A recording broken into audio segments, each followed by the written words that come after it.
This week we only had 2 court days in the Breda trial due to a short postponement. We heard from Warrant Officer Hitchcock, who collected evidence from the scene. We heard from Captain van der Westhuizen, who was also on the scene, and he is a SHOEPRINT analyst.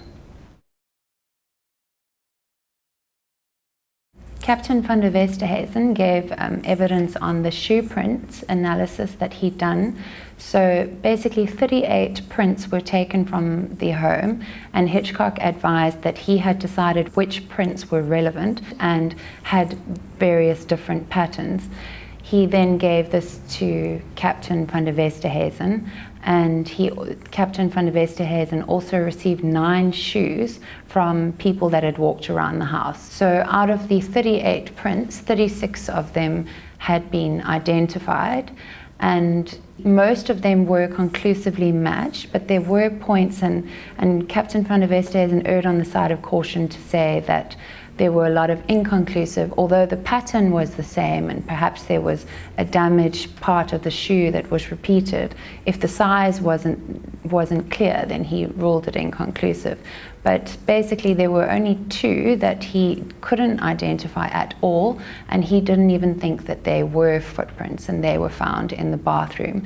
So it appears that there was a positive comparison with all of the footprints that they picked up to shoes that they received. So you can conclude just based on that evidence that there doesn't appear to have been a strange footprint in the house. However, we do have to keep in mind that the defense has said that they are going to lead evidence from their own SHOEPRINT expert, who is apparently very well known and quite good at what he does. So it'll be interesting to hear what their expert says regarding the SHOEPRINTs. The press is not allowed to speak of any of the graphic images that we were shown in court.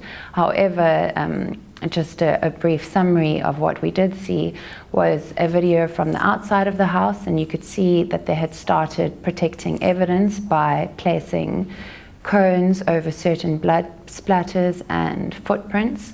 The person taking the video was Hitchcock, and he walked us through the house, through the kitchen, through the dining room, on the outside of the house, and the house was in pristine condition. Nothing had been moved. It all looked perfectly in its place. There was laptops all over the house. There was Teresa's handbag, which was also sitting open on the dining room table as if she just left it there. Then when you went into the kitchen, there was the cigarettes that they spoke about that Henry has admitted he smoked to calm himself down. And next to the cigarette butts was a corkscrew. There was an open bottle of wine on the kitchen counter as well.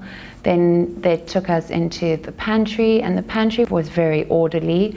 One would have thought that if an intruder had gone to look for a weapon in the pantry, that it might have been a bit more disorganized than it seemed to be.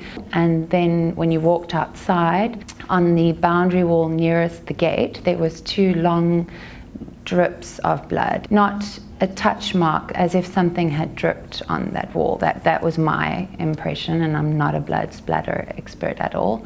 Then we went back into the house, and then we went upstairs. The scenes that we saw there, we can't describe.